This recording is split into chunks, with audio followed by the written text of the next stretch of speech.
এই হচ্ছে আমার ছেলের কাণ্ড, আমার জন্য বানিয়েছে। আবার এখানে কি সব রেখে দিয়েছে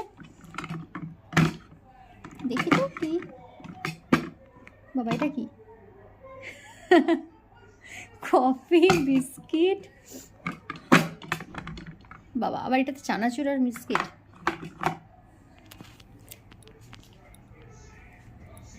চলুন ওকে জিজ্ঞাসা করুন। মাম্মা ওটা কি বানিয়েছো? কি বানিয়েছো? দুধ কোকো দিয়ে? ওটা কি কার জন্য বানিয়েছো? কেন? সারপ্রাইজ দেওয়ার জন্য। Thank you. দেখি দেখি দেখি, thank you thank you thank you. জি বাবালি, খেয়ে দেখি কেমন হয়েছে। মামা ভালো হয়েছে।